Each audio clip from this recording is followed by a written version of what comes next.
Yo no creo en las casualidades, creo fielmente en los propósitos de nuestro Dios. Y creo que hoy es un propósito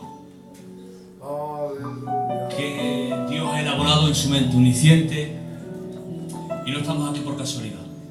Estamos aquí porque así Dios lo ha querido, con el fin de ser bendecidos mutuamente. Amén.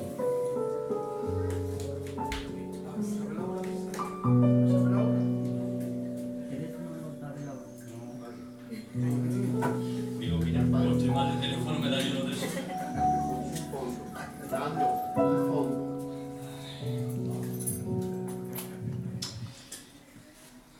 Bueno, pues yo les saludo a todos en el nombre del Señor Jesús. Amén. Agradezco al siervo del Señor la oportunidad que me ofrece de poder estar aquí con vosotros. Y yo me voy a dejar de llevar por el Espíritu del Señor. Yo le decía al Señor, que predicamos, que hablamos y que decimos, porque lo importante es que hable Dios y no nosotros. De acuerdo. Porque cuando Dios habla, pues nos hace bien. Y el Señor ponía un pensamiento en mi corazón y ese va a ser el que voy a compartir. No quiere decir que tengamos que empezar y tengamos que terminar. Nos dejamos llevar hasta donde Dios quiera. Y el tema es el siguiente. Dios quiere encender en su pueblo la esperanza de la eternidad. La Iglesia del Señor no podemos tener una visión horizontal. La Iglesia del Señor tenemos que tener una visión vertical. Nuestras prioridades y nuestras condiciones no pueden estar absolutamente naturalizadas. Nosotros, la palabra del Señor dice en Proverbios en el capítulo 23, que tal es el pensamiento, tal es el hombre. Y nosotros somos lo que pensamos. Y dependiendo del nivel que tenga la esperanza eterna en nuestro corazón, va a determinar nuestra forma de vida aquí. Yo le hago una pregunta, sin a modo de reflexión, y vamos dejando que el Señor nos vaya administrando por medio de su palabra, porque a la palabra no la tenemos que ayudar, ella se abre camino a sí misma. Amén. ¿Cuánto a lo largo del día, de la semana o del mes recordamos con alegría y con gozo la pronta e inminente venida del Señor? Quizá hay algunos y algunas que se pasan semanas, meses y no nos acordamos de que Cristo viene pronto. Y tengo que decirles que el apóstol San Pablo dijo en la carta a los Romanos en el capítulo 8, versículo 18, dice: tengo por cierto que las aflicciones presentes no son comparables con la gloria futura. La gloria futura, que estaba constante y permanentemente golpeando en la mente del apóstol San Pablo, determinaba su forma de vivir. Y yo quiero hoy, con la ayuda y el poder del Espíritu Santo, encender la llama de la esperanza eterna en nuestros corazones y recordarle a la Iglesia que Cristo viene pronto. No podemos vivir como dice el apóstol San Pablo en la carta a los Tesalonicenses en el capítulo 4, versículo 13. Dice: no quiero que viváis como los que no tienen esperanza. Porque los que no tienen esperanza viven de una forma diferente, actúan de una forma diferente y piensan de una forma diferente. Pero los que tienen esperanza tienen una visión, tienen un actuar, tienen un sentir que se diferencia de aquellos que no tienen esperanza Y la iglesia ha sido llamada a vivir en una esperanza llena de gloria, llena de poder, llena de autoridad y llena de eternidad. El Espíritu Santo hoy quiere encender la llama de la esperanza en los corazones, porque no hay otra forma de vivir de forma diferente, sino es con una esperanza viva. Si la iglesia no tiene esperanza, no tiene ilusión, ni tiene vida. Vivimos por vivir, hacemos por hacer y vamos por ir. La iglesia tiene que tener un objetivo, tiene que tener una pretensión, tiene que tener una diana prioritaria por encima de todas las cosas, y es alcanzar la salvación eterna que Dios ha preparado para cada uno de nosotros. El apóstol San Pablo dice: si Cristo no hubiera resucitado, en vano estamos haciendo todo lo que se está haciendo, porque estaríamos sin esperanza. El apóstol San Pablo le daba base y solidez a su vida en base a la esperanza que estaba enardecida en su corazón. Amén. Vamos a leer unos textos y entramos y dejamos que el Espíritu del Señor nos vaya administrando. Primera de Tesalonicenses, en el capítulo 4, versículo 13. Dice el apóstol San Pablo: tampoco queremos, hermanos, que ignoréis acerca de los que duermen, para que no os entristezcáis como los que no tienen esperanza. Porque si creemos que Jesús murió y resucitó, de la misma manera Dios traerá por medio de Jesús y con él a los que han dormido.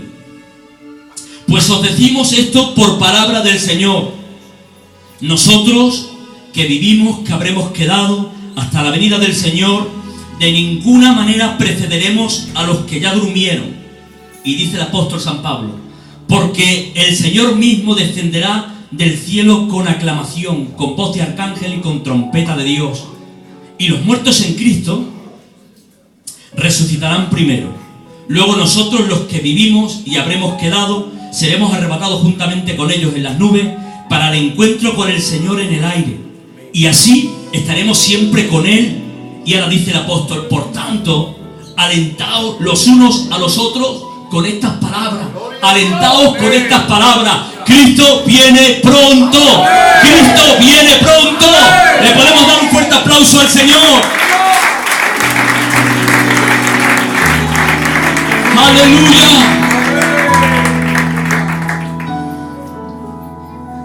Yo me voy a centrar en dos expresiones de los diferentes versículos que hemos leído. Y me voy a centrar, hemos leído tres frases que dice: nosotros, los que hayamos quedado. Habla del arrebatamiento de la iglesia. También habla de los muertos en Cristo. Hemos leído una expresión que decía los muertos en Cristo, que habla del estado intermedio, que ahora lo explicaremos. Y hay otra expresión que dice: y estaremos siempre con Él, que habla del estado global que la iglesia va a tener en la eternidad. Si tuviéramos que hablar en esta tarde de las tres expresiones, necesitaríamos mucho tiempo, y yo solamente me voy a centrar en dos de ellas: en los muertos en Cristo y estaremos siempre con Él. Y vamos a dejar que el Señor nos administre. Yo siento aquí la gloria del Señor, hasta aquí la poderosa gloria de su Espíritu Santo administrando. Hemos leído una carta que se encuentra en Tesalonicenses, y para poder entender los versículos me gustaría hacerle un breve resumen de por qué fue escrita la carta a los tesalonicenses. Mire, el apóstol San Pablo, ustedes saben igual que yo, que emprendió diferentes viajes misioneros. Hizo 4 viajes misioneros, algunos dicen 5, pero de forma oficial hizo 4 viajes misioneros. En el segundo viaje misionero, porque el primero lo ocupó para predicar en Asia Menor, lo que era Listra, Iconio, Derbe, Antioquía de Pisidia, se centralizó en ese área. Regresa a su casa, que era Antioquía de Siria, y de allí vuelve a emprender a los 2 años aproximadamente un segundo viaje. Él quiere llegar al mismo sitio, pero le dice el Señor: no quiero que te quedes en Asia, quiero que saltes a Europa. Y es ahí donde el apóstol San Pablo, en su segundo viaje misionero, llega a la región de Macedonia, que es el norte de Grecia. Y cuando llega a la región de Macedonia, elige una ciudad. Era la ciudad metrópoli, era la ciudad más importante de la región de Macedonia, porque era una ciudad que estaba situada en el Golfo del Mar Egeo, tenía un puerto marítimo muy importante y era muy concurrida porque allí la gente iba a comprar y a vender. El apóstol San Pablo llega acompañado de Silas y de Timoteo, y cuando llegan allí, lo primero que hacen es empezar a predicar. Y se pone el apóstol San Pablo en la mitad del centro de la ciudad y empieza a decir: varones hermanos y todos los que escucháis, vengo a traeros un mensaje lleno de vida y de esperanza. Y quiero deciros que aquel que ha muerto en Jerusalén, crucificado en una cruz, ha resucitado. Y todos los que crean en él, aunque estén muertos, vivirán.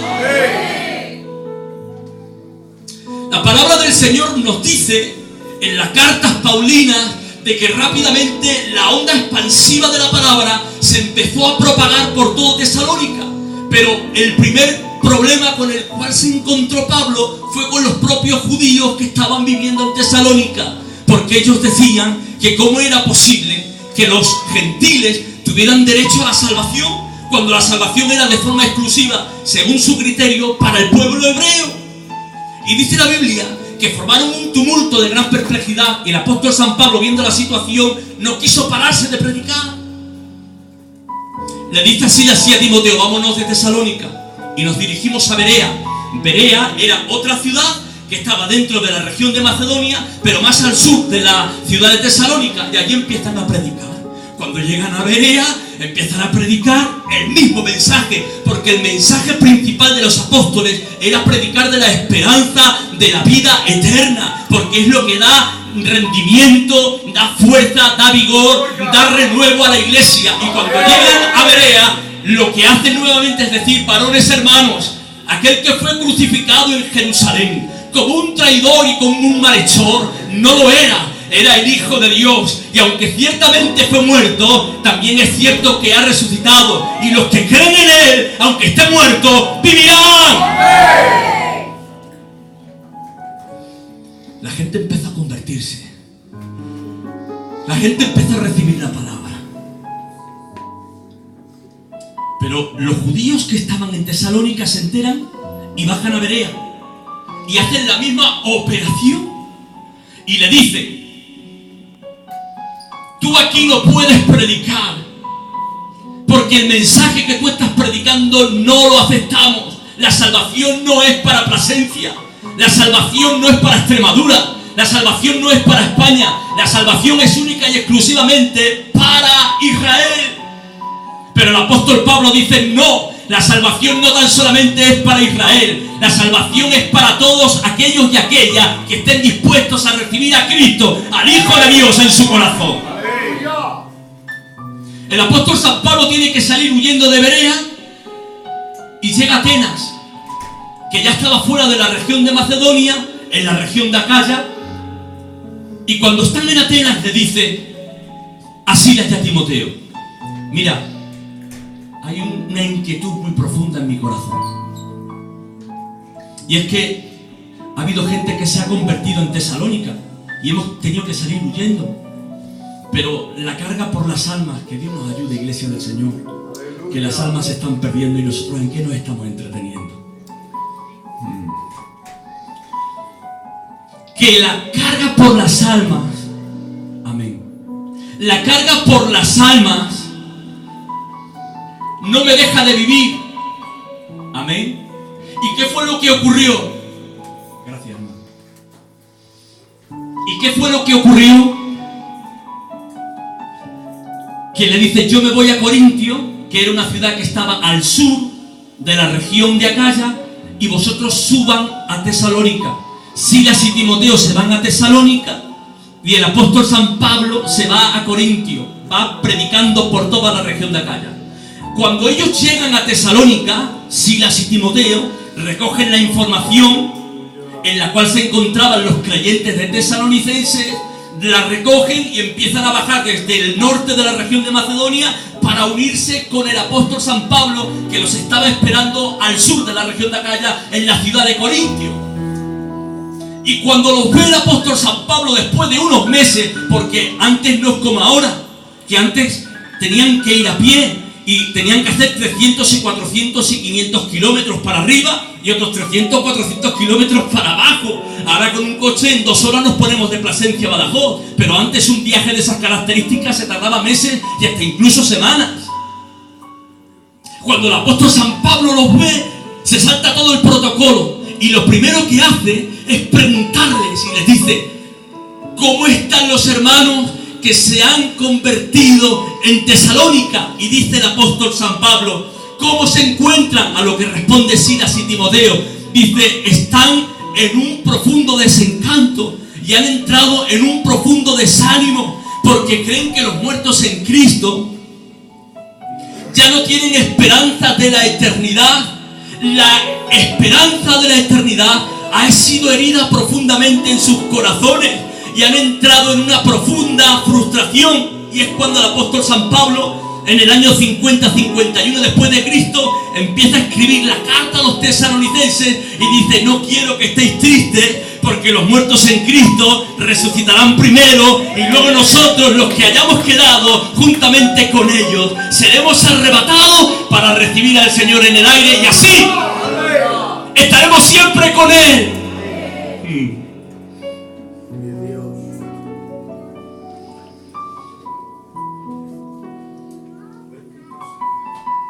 La enfermedad de la esperanza en el corazón de los tesalonicenses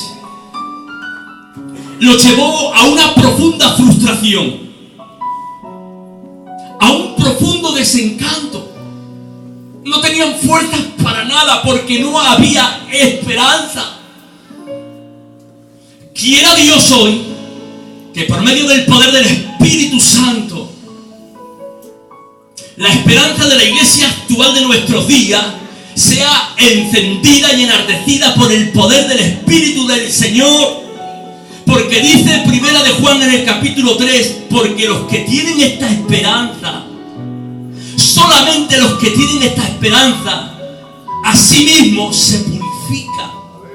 ¿Saben ustedes por qué estamos encontrando hoy a tantos creyentes que no se están cuidando?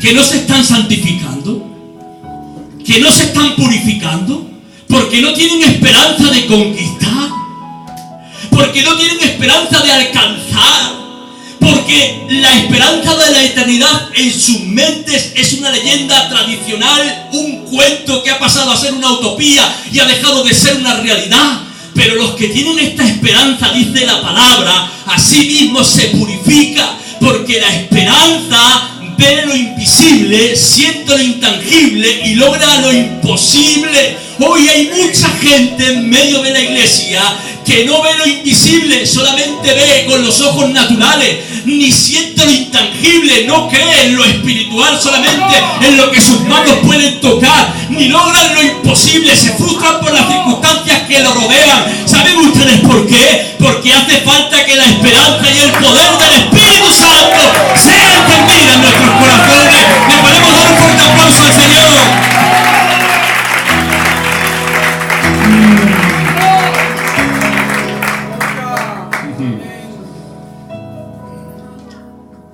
Dice el salmista David en el Salmo 90, dice: ¿qué es la vida del hombre sobre la tierra? 70 años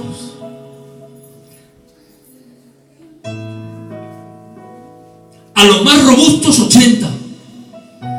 Dice: aun con todo y eso se pasan con fatiga y se van volando. No entiendo, y quiera Dios que en esta tarde sea abierta la luz de nuestro entendimiento. ¿Cómo es posible que la iglesia que ha recibido la luz de la revelación eterna estemos tan arraigados a un mundo que le estamos dando todo y que no nos ofrece nada?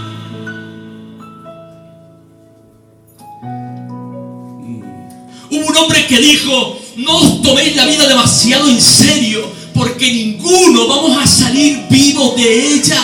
La muerte está tan segura de alcanzarnos que nos da toda una vida de ventaja.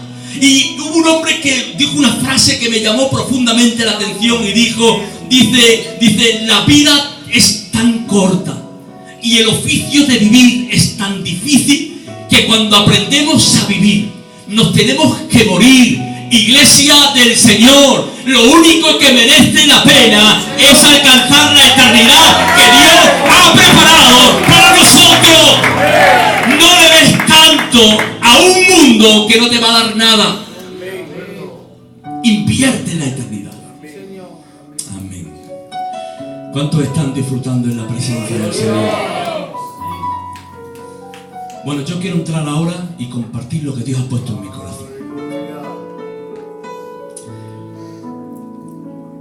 Vamos a hablar de esas dos frases y vamos a hablar de esa esperanza eterna. Vamos a hablar de los muertos en Cristo y de estaremos siempre con Él.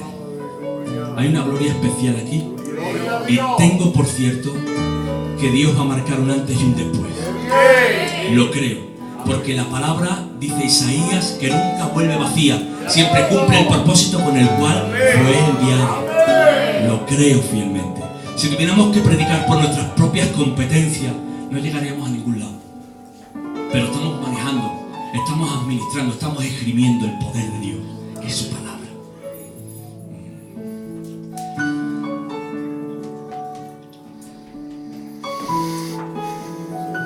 Los muertos en Cristo se les llama que están ahora mismo, presta atención a esto, en un estado intermedio.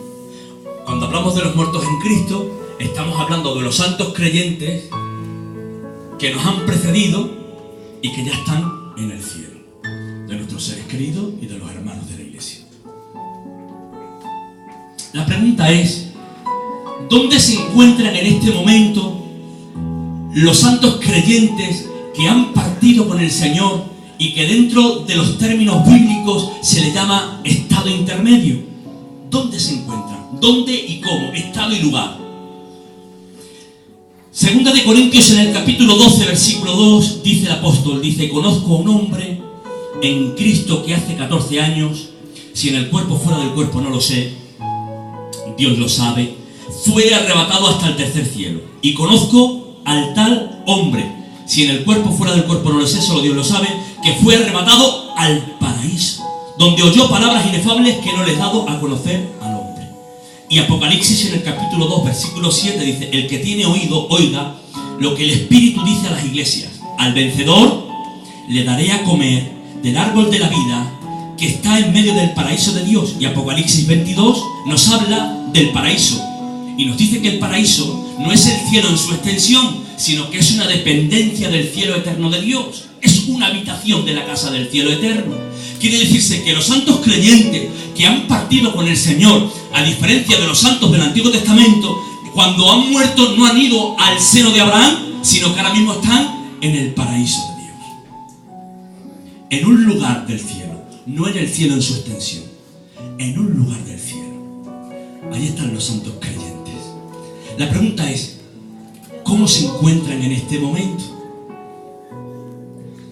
Hay un verbo griego que ha llevado a mucha gente a confusión, que es koimaomi, que algunos al traducirlo los han traducido como estado dormitorio, pero nada más lejos de la realidad, y ahora lo vamos a verificar bíblicamente.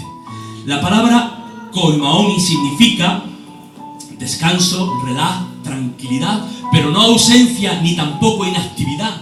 Quiere decir que los santos creyentes que han partido con el Señor en este momento no están en un estado dormitorio, no están ausentes, no están indiferentes. ¿Y en qué me baso yo para eso?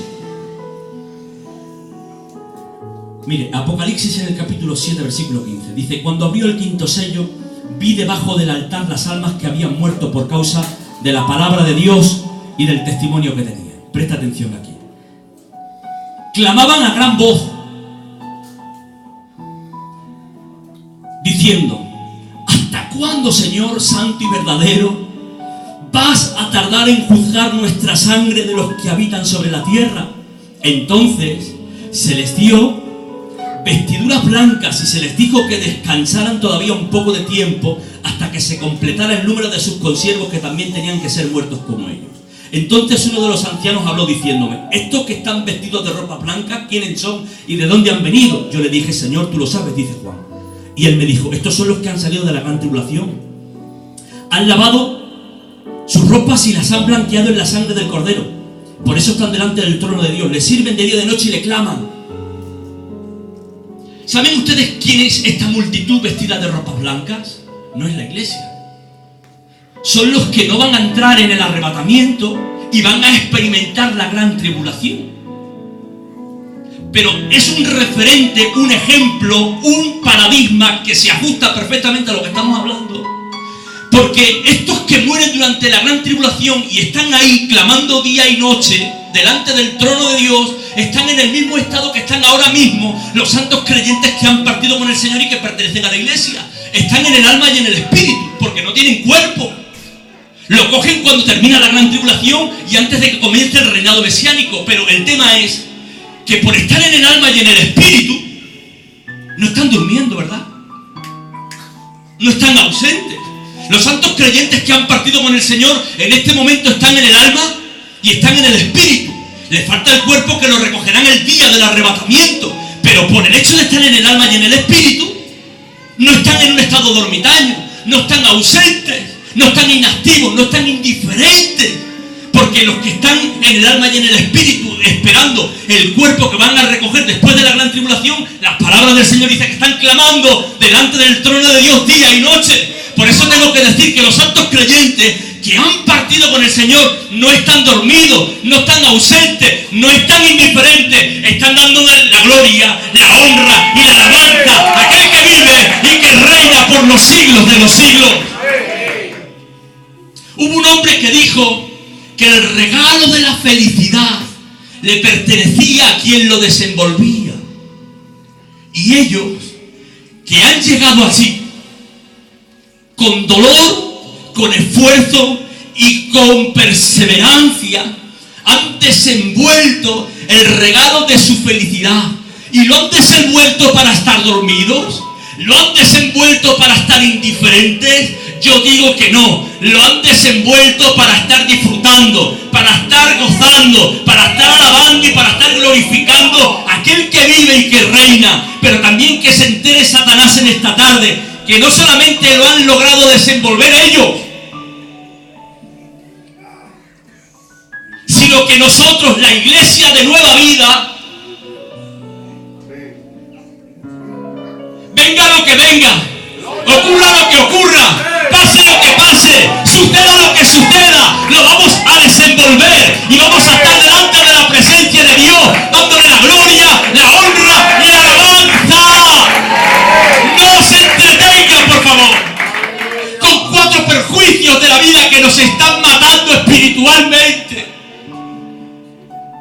No pierda tanta gloria venidera por tantos perjuicios del presente, porque dice el apóstol San Pablo: tengo por cierto que las aflicciones del presente no son comparables con la gloria que viene y que se avecina. Por favor, no cambie la gloria que Dios te está preparando por 4 perjuicios, por 4 problemas, por 4 inconvenientes. No merece la pena. Lo único que merece la pena es lograrlo, es conseguirlo, es alcanzarlo, es llegar.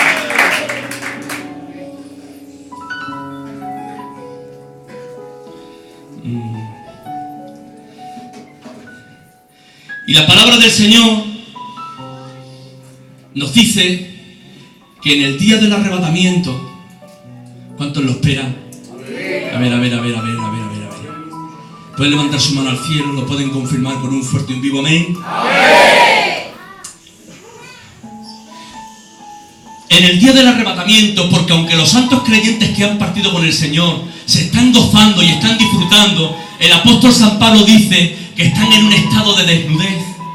Están en un estado de desnudez porque están esperando recoger su cuerpo. Pero dice Primera de Tesalonicenses en el capítulo 4: Dice, porque en aquel día Dios mismo, con voz de arcángel y con trompeta de Dios, descenderá del cielo, y los muertos en Cristo resucitarán primero.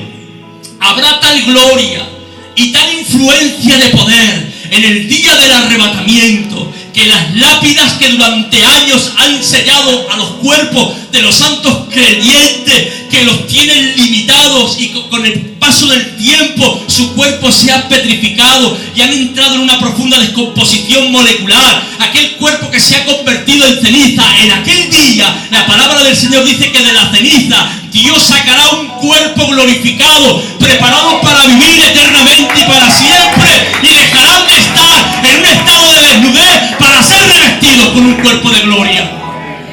Y es a partir de ese momento donde entramos en la otra expresión. Dejamos de estar en un estado intermedio y pasamos a un estado eterno. Presta atención aquí. La iglesia de forma global entra en un estado eterno. Y cuando entramos en un estado eterno, ya dejamos de estar radicalizados al paraíso, que era una dependencia del cielo de Dios, para empezar a disfrutar del cielo en su extensión. Yo quiero que llegue ese día. Y yo quiero que llegue ese momento. Mire, el cielo para el hombre natural es una conjetura, es una hipótesis, es una posibilidad, es una probabilidad, es una lo mejor. Pero para nosotros el cielo no es una posibilidad, ni tampoco es una hipótesis, ni tampoco es una conjetura. El cielo es una realidad, porque dice el apóstol Pedro que nosotros esperamos según sus promesas cielo nuevo y tierra nueva. Yo quisiera hablarles ahora del cielo, de eso que Dios te ha preparado a ti. Amén. Hablarles del cielo, hermanos, es hablar de uno de los misterios más profundos que se encierra en los recovecos de la mente infinita y eterna de Dios, que nos sentimos incompetentes. Es muy difícil poder hablar de ello, pero vamos a hablar de lo que la Biblia nos permite ver en un reflejo. El apóstol San Pablo, hay un texto que dice, 1 Corintios 2:9, dice, cosas que ojo no vio, ni el oído oyó, ni han subido al corazón de hombre, palabras inefables que no le es permitido al hombre expresar, son las cosas que Dios ha preparado para los que le aman, para ti. Mire, el apóstol San Pablo tiene la oportunidad de ser transportado no al cielo, sino a una dependencia que es el paraíso. Y cuando tiene la oportunidad de ser transportado al paraíso, que es donde están los santos creyentes que han partido con el Señor, vislumbra tanta gloria, vislumbra tanto poder, vislumbra tanta belleza, que cuando baja a la tierra, escribe a la iglesia y le dice, yo he subido al paraíso de Dios.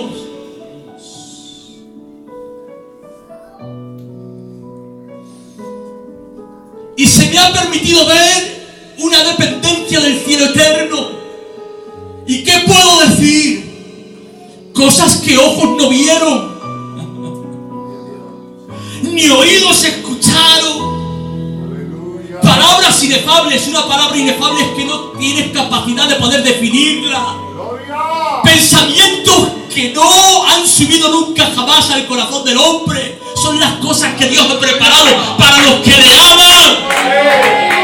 Les estoy hablando del apóstol de los gentiles por antonomasia. Les estoy hablando del escritor más prolífico de la escritura. Les estoy hablando de un hombre que fue caracterizado por el poder del Espíritu del Señor para su elocuencia y para su sabiduría. Pero aun con toda la elocuencia con la cual había sido habilitado el apóstol San Pablo por la unción manifestada del Espíritu del Señor, cuando tan solamente refleja y ve un destello del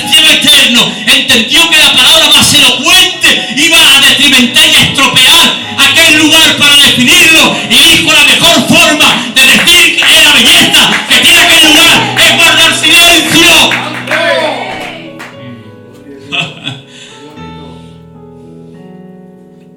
¿No le ha pasado a usted cuando ha ido a algún sitio y se ha quedado impresionado o impresionada por lo que ha visto y le han preguntado y como no hemos tenido capacidad para poder definir con precisión y con exactitud lo que hemos visto, que es lo que hemos dicho, no hay palabra? Eso fue lo que le pasó al apóstol San Pablo. No hay palabra. No hay palabra. Y ahora digo yo, ¿por qué estás cambiando tanta gloria? ¿Por qué lo estás cambiando? ¿Por qué lo cambias? ¿Porque hay una hermana que no te cae bien y no le hablas? ¿Porque hay un familiar con el cual tienes raíces de amargura? ¿Porque tenemos problemas en nuestra economía y se nos quita las ganas de darle la gloria y la honra al Señor? ¿Porque estamos teniendo problemas en nuestras casas de diferentes características y naturaleza? ¿Por qué estás cambiando esa gloria tan hermosa, tan portentosa y tan singular que Dios te ha preparado a ti? Tengo que decirte, levanta tu mirada al cielo. Cristo viene pronto. Y las aflicciones del presente no son comparables con la gloria que te espera. No vivamos como los que no tienen esperanza. Por favor, que usted no es ciudadano de la tierra. Usted es peregrino de la tierra y ciudadano del cielo. Y parece ser que somos ciudadanos de la tierra y peregrinos del cielo. Es allí donde vamos a vivir eternamente y para siempre.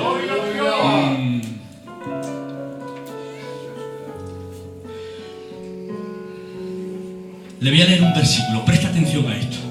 Voy a intentar definirlo, si el Espíritu Santo me ayuda. Porque, hermano Fernando, cuando nos ponemos delante de la palabra del Señor, yo hay veces que me pongo torpe totalmente, te lo digo sinceramente. Cuando empiezo a vislumbrar tanta gloria, me quedo como atolondrado. Juan en el capítulo 14, versículo 1 y 2, dice el propio Cristo personalmente, dice: no se turbe vuestro corazón, creéis en Dios, creed también en mí. En la casa de mi Padre muchas moradas hay. Si así no fuera, yo os lo hubiera dicho. Voy pues a preparar lugar para vosotros, para que donde yo esté, vosotros también podáis estar. Cristo, cuando da esta revelación, dice: en la casa de mi Padre hay muchas moradas. Pero dice: voy pues a preparar un lugar para vosotros. Había moradas, pero el lugar de la iglesia todavía no había sido preparado. Cuando Cristo habla de que hay muchas moradas, se está refiriendo a la morada del ángel, del arcángel, del serafín. Y eso lo podemos ver claramente cuando leemos Judas en el capítulo 1, versículo 6. Dice: también a los ángeles que no guardaron su dignidad, sino que abandonaron su propia morada. Quiere decir que los ángeles de hoy, o mejor dicho, los demonios de hoy, son los ángeles de ayer. Y cuando se rebelaron, abandonaron su morada. Pero los que se quedaron, todavía la tienen. El arcángel tiene su morada, el ángel tiene su morada, el querubín tiene su morada. Pero dice el Señor Jesucristo: voy pues a preparar yo personalmente. Qué privilegio, hermano. El lugar donde va a vivir la iglesia. Este texto lo podemos entender complementándolo con otro. Efesios en el capítulo 4, versículo 10. Dice el apóstol San Pablo: el que descendió es el mismo que también subió por encima de todos los cielos. ¿Para qué? Para llenarlo todo. El apóstol San Pablo nos da una revelación y él nos dice que hay existencia de tres cielos, que es el cielo atmosférico, que es el que tapiza la tierra, el cielo cósmico, que es el vasto universo, y el cielo empíreo, que es el asiento supremo de la divinidad de Dios. Es donde está Él en este momento. Pero el apóstol San Pablo nos da una revelación y dice: el que descendió es el mismo que también subió por encima de todos los cielos. ¿Para qué? Para llenarlos. No excluye el cielo de Dios, sino que lo incluye. Quiere decir que hasta el día de la ascensión, después de la resurrección de Cristo, aún el cielo de Dios estaba vacío. ¿Y cómo podemos decir que el cielo de Dios estaba vacío? Si había ángeles, había arcángeles, había serafines, había querubines, estaba el monte santo del testimonio, estaba el Edén celestial, estaban las piedras de fuego. ¿Cómo es que el cielo estaba vacío? ¿Saben ustedes por qué? Porque faltaban las dos piezas clave que le iban a dar sentido al cielo. Dice Efesios en el capítulo 2, versículo 6, que en el día de la ascensión Cristo asentó a la iglesia en los lugares celestiales, y en el día de la ascensión Cristo preparó el lugar donde la iglesia iba a morar eternamente y para siempre. Y fue a partir de ese momento que lo que estaba vacío se llenó. Usted sabe lo que significa. Escuche bien, ¿saben por qué para Dios el cielo estaba vacío aunque lo tenía todo? Porque faltaba el sístoles y el ástoles que hacía palpitar su corazón, que es la iglesia. Faltaba la pieza clave del ajedrez eterno, faltaba la completación de las cosas creadas, hasta que usted no fue conquistado y legalizado para morar en ese lugar. Lo que estaba vacío no se llenó. Cristo ha preparado tu lugar. Y el lugar que ha preparado Cristo para ti tiene más dignidad que la morada del ángel, que la morada del arcángel, que la morada del serafín, porque la ha preparado Él de forma personal. Habla de las moradas como casas comunes, pero dice: el lugar de la iglesia lo preparo yo. El arquitecto eterno, el diseñador perfecto, me voy a ocupar de forma personal de diseñar el lugar y el estado en el cual va a vivir mi amada, la elegida, la esposa, la señora del Cordero.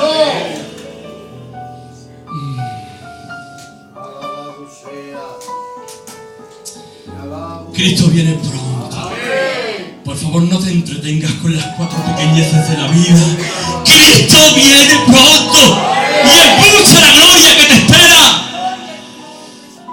No te preocupes tanto por lo que te rodea, porque me vuelvo a reiterar: las aflicciones de tu presente no son comparables con la gloria de tu futuro.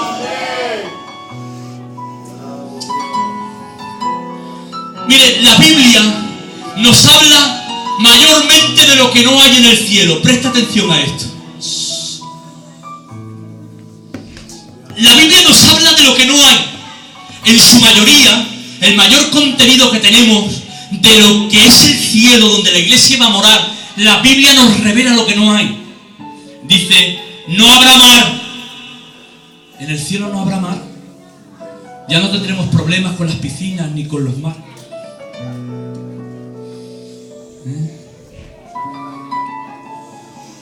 No habrá dolor. Allí ya no habrá dolor, hermano. Allí ya no habrá luto. No habrá noche. No habrá más maldición ni muerte. Y hay una frase que dice: no habrá más lágrimas. Si nosotros le preguntamos a un químico qué es una lágrima, la definición más científica que nos puede dar una lágrima es que son unas gotas que se segregan en la glándula lagrimal, que se proyectan a la parte superexterna del globo ocular y que se manifiestan como unas gotas diáfanas que corren por nuestros pómulos, cuya composición es agua, cal y sal. Eso es una lágrima según los señores, ¿vale? Pero ¿qué es lo que realmente ha hecho fluir esa lágrima? Dijo un hombre que es el ácido de una vida triste, el veneno de un recuerdo amargo y el fragmento de un corazón que se está rompiendo por la tristeza. Hubo un hombre que dijo que las lágrimas eran la tristeza líquida, pero dice el apóstol Juan: allí ya no habrá más lágrimas. lágrimas. ¿Y saben ustedes por qué no habrá más lágrimas? Porque ya no tendremos más motivos por los cuales tengamos que llorar. Allí todo será gozo, paz y felicidad. Y yo digo, si el cielo ya se hace deseable por lo que no hay, si por lo que no hay ya se hace deseable el cielo, ¿qué será realmente por lo que hay? Es que es tanta la gloria que Dios ha preparado para ti, que nuestra mente finita no está capacitada para poder absorber tanta profundidad, y solamente nos ha podido revelar parte de lo que no hay, pero no estamos capacitados para entender lo que hay. Por eso la Biblia dice, ahora vemos oscuramente y por espejo, pero llegará el tiempo que veremos las cosas tal y como son. Yo las quiero ver. ¿Cuántos las quieren ver? ¿Le puedo dar un fuerte aplauso al Señor?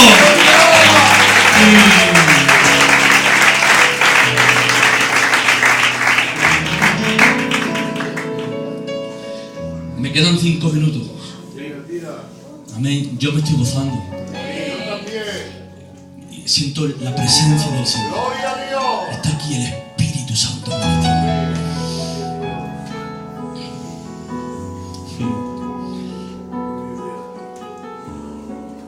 Saben, independientemente del lugar, es el estado que allí vamos a tener.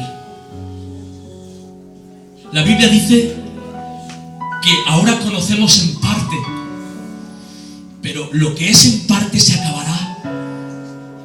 Allí voy a tener una relación personal con Dios. Me voy a sentar en el regazo de su manta eterna y voy a estar con Él. Va a ser una explosión de gozo constante y permanente. No tan solamente el lugar, sino el estado. Con ese Dios al cual el apóstol San Pablo nos lo presenta como un misterio revelado, pero no desvelado porque nadie lo conoce en su profundidad. Ese Dios que en un simple guiño de sus ojos cierra todos los misterios del vasto universo. Ese Dios que se tuvo que hacer un pequeño niño para que no nos asustásemos de Él y que aún su sombra nos proyecta luz. Con ese Dios vamos a tener una relación fito a fito, cara a cara, de forma personal y eternamente y para siempre. Hay quien dice que en el cielo llegará un momento que en la eternidad la alabanza se hará monótona y aburrida, pero yo tengo que decir todo lo contrario. El Dios al cual vamos a encontrarnos en el cielo es indefinido y eternamente siempre habrá aspectos nuevos de su ser que saquen de nosotros una nueva alabanza. Ay, Señor, ¿por qué no estamos cambiando, hermano? ¿Por qué no estamos cambiando?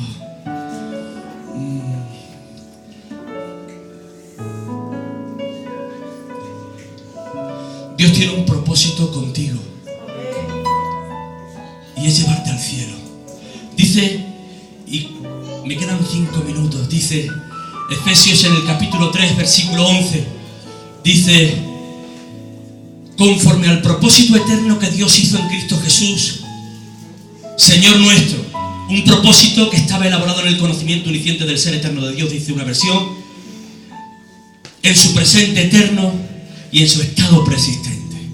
Dice Mateo en el capítulo 5, versículo 8, dice, desde una jota hasta una tilde se tienen que cumplir y nadie podrá quebrantar su propósito. Escuchen bien, el propósito que Dios tiene contigo, si tú lo crees, nadie ni nada tiene autoridad ni legalidad para poder quebrantar el plan de eternidad que Dios tiene contigo. No hay situación, no hay demonio, no hay adversidad, no hay problema que tenga legitimidad para quebrantar el plan y el propósito que Dios tiene contigo.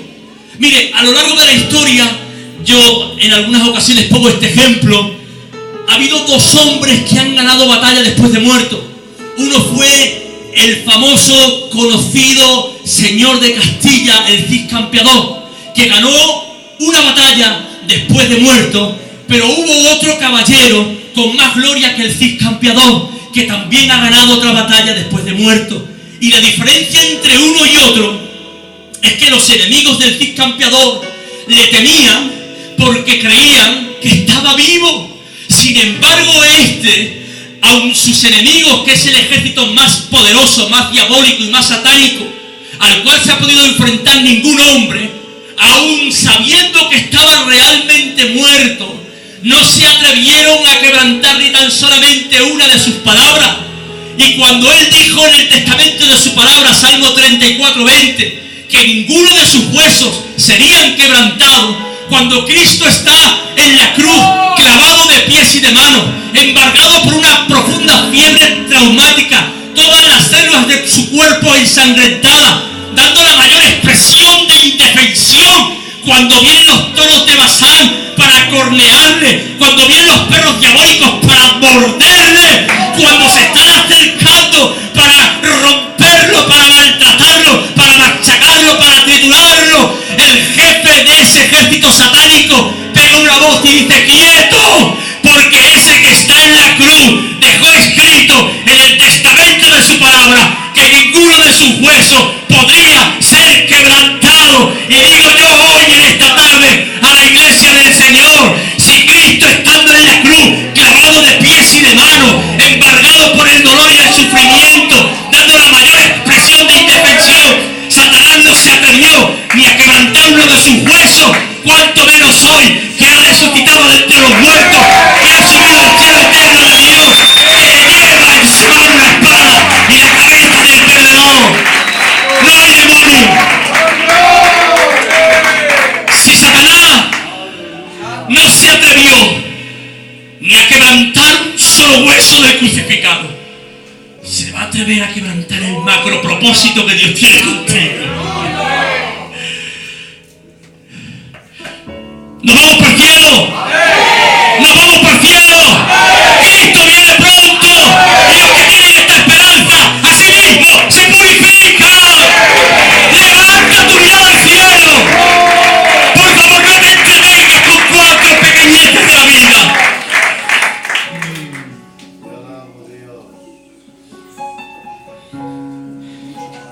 Me queda un minuto.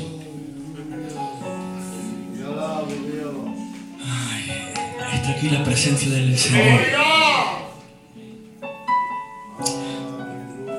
Dice la palabra del Señor que está Cristo en la cruz. Y hay un soldado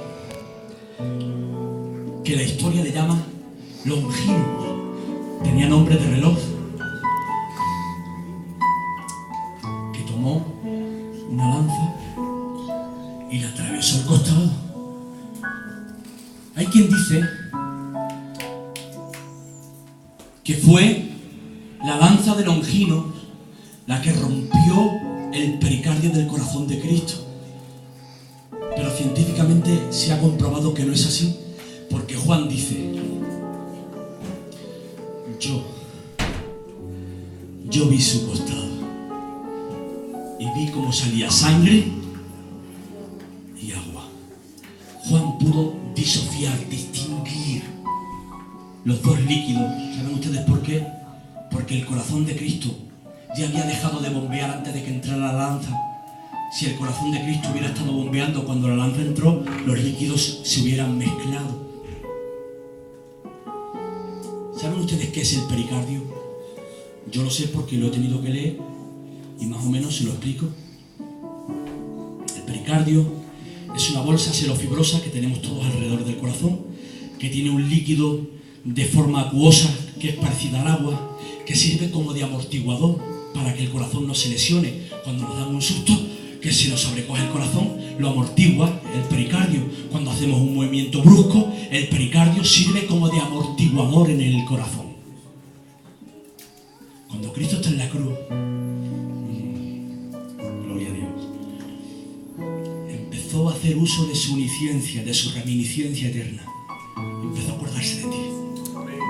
Empezó a acordarse de ti que estás allá atrás, de ti que estás aquí adelante. Y empezó a fluir de su corazón un amor tan intenso. Empezó a fluir un amor tan profundo, tan puro, tan genuino, que el pericardio que tenía que amortiguar ese sentimiento no lo amortiguó y se partió por la mitad.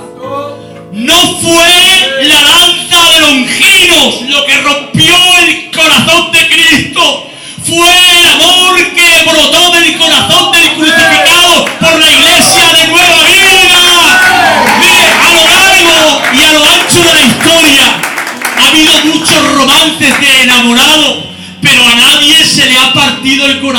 por amor. Al único se le ha partido el corazón por amor, ha sido a Cristo. ¿Saben por qué? Porque ningún amante ha amado a su amada como Cristo ha amado a la iglesia. Por eso tengo que decirte, Cristo viene pronto. Él viene pronto a por su iglesia.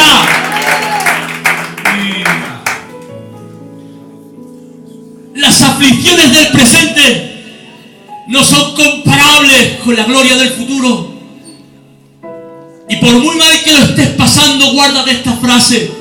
Y te digo, no hay grito de dolor en el presente de Dios que en el futuro no tenga por eco una alegría. Amén. El dolor de hoy será la gloria de mañana.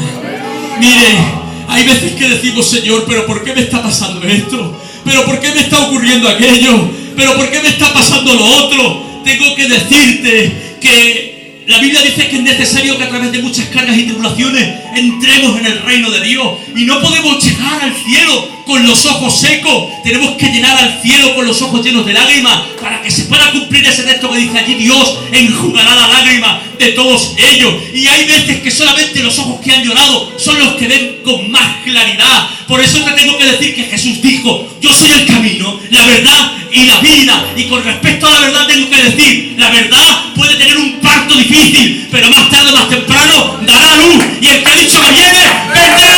Cristo viene pronto.